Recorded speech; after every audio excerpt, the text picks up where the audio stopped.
नमस्कार, घटना चक्र बुक वीडियो के इस शैक्षणिक मंच पर आपका स्वागत है। हमारा उद्देश्य है ज्ञान को सरल, स्पष्ट और सुलभ रूप में आप तक पहुंचाना। आइए आरंभ करते हैं अध्ययन और सफलता की इस यात्रा को। भारतीय संविधान में एक हिस्सा ऐसा है जो बहुत पावरफुल है, लेकिन उसके बारे में ज्यादा बात नहीं होती, और वो है राज्य के नीति निर्देशक सिद्धांत या डायरेक्टिव प्रिंसिपल्स। तो ये है क्या आखिर, और हमारे लिए ये क्यों जरूरी है? चलिए आज इसी को समझते हैं एकदम आसान भाषा में। और देखिए, सारी बात यहीं से शुरू होती है। हम सब अपने फंडामेंटल राइट्स के बारे में जानते हैं, बोलने की आज़ादी, बराबरी का अधिकार। पर क्या कभी सोचा है कि संविधान सरकार को भी कुछ बताता है? मतलब, क्या सरकार को भी कोई लक्ष्य, कोई दिशा निर्देश देता है? और इसकी जवाब ही हमें ले जाता है डायरेक्टिव प्रिंसिपल्स की दुनिया में। इसको समझने का एक बहुत ही बढ़िया तरीका है ये कंपैरिजन। सोचिए, जो हमारे मौलिक अधिकार हैं वो हमारे देश की नींव है, एकदम पक्की जमीन जिस पर हम सब खड़े हैं, ये गारंटीड है। वहीं दूसरी तरफ ये जो निदेशक सिद्धांत है, ये उस भविष्य के भारत का ब्लूप्रिंट है, एक नक्शा जो बताता है कि इस नींव पर हमें कैसी शानदार इमारत बनानी है। तो इस नींव और ब्लूप्रिंट के बीच सबसे बड़ा, सबसे जरूरी अंतर क्या है? अगर ये एक बात समझ आ गई तो समझिए पूरा टॉपिक क्लियर हो गया। और वो सबसे बड़ा फर्क है एनफोर्सेबिलिटी का। मतलब, क्या आप इन्हें लागू करवाने के लिए कोर्ट जा सकते हैं? तो देखिए, अगर किसी के मौलिक अधिकार का उल्लंघन होता है तो वो सीधा कोर्ट जा सकता है, लेकिन डायरेक्टिव प्रिंसिपल्स के मामले में ऐसा नहीं है। ये कानूनी तौर पर लागू नहीं किए जा सकते। ये सरकार के लिए एक नैतिक जिम्मेदारी है, कोई कानूनी मजबूरी नहीं। मतलब, सरकार से उम्मीद की जाती है कि वो इन पर काम करें, पर अगर वो नहीं करती तो उसे अदालत में नहीं घसीटा जा सकता। पता है, संविधान सभा में ही एक सदस्य थे, केटी शाह। उन्होंने इस पर एक बहुत ही जबरदस्त तंज कसा था।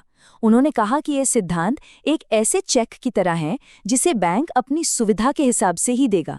उनका मतलब साफ था कि ये तो ऐसे वादे हैं जिन्हें सरकार तभी पूरा करेगी जब उसके पास पैसा और इच्छा होगी। इससे पता चलता है कि हमारे संविधान निर्माता भी इस पर बहस कर रहे थे कि इन सिद्धांतों की असली ताकत क्या हो। तो सवाल ये है कि आखिर इस ब्लूप्रिंट में है क्या? मतलब, क्या क्या सपने देखे थे हमारे संविधान बनाने वालों ने भविष्य के भारत के लिए? आइए एक नजर डालते हैं।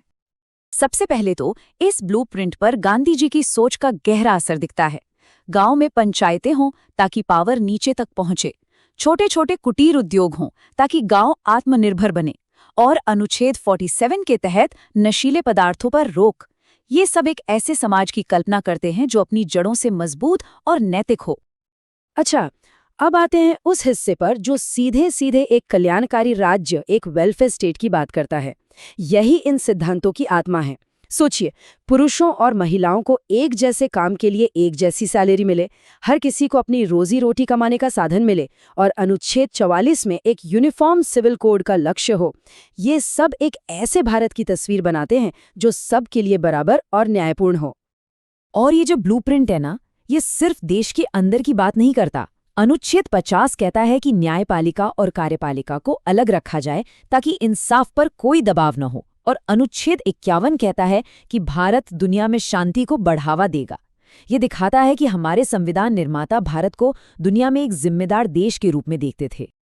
तो ये सब सुनने में तो बहुत अच्छा लगता है, लेकिन सवाल ये है कि क्या ये सिर्फ अच्छी अच्छी बातें हैं कागज पर, या इस ब्लूप्रिंट ने सच में देश की इमारत बनाने में कोई मदद की है? चलिए देखते हैं। चलिए एक ठोस उदाहरण से समझते हैं। संविधान का आर्टिकल 43 कहता है कि सरकार की जिम्मेदारी है कि वो देश के सभी कामगारों को कम से कम इतनी मजदूरी दिलवाए कि वो एक ठीक ठाक जिंदगी जी सकें।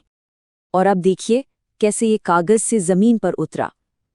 जो मनरेगा कार्यक्रम है वो सीधे सीधे इसी आर्टिकल 43 की सोच को लागू करने की कोशिश है।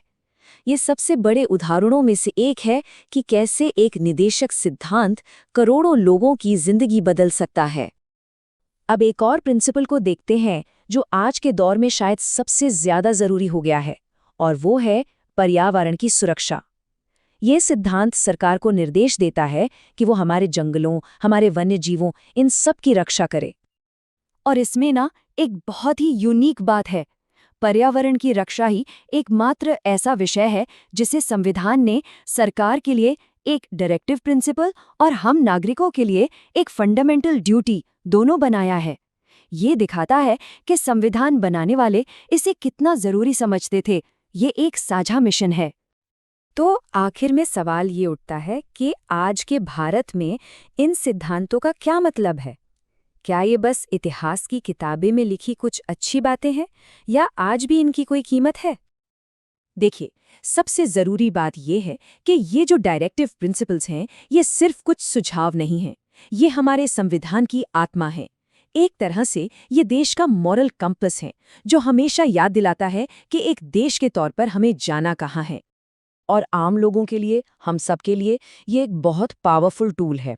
ये एक पैमाना है, एक यार्डस्टिक, जिससे जनता ये देख सकती है, ये नाप सकती है कि सरकार देश को सही दिशा में उस ब्लूप्रिंट की तरफ ले जा रही है या नहीं।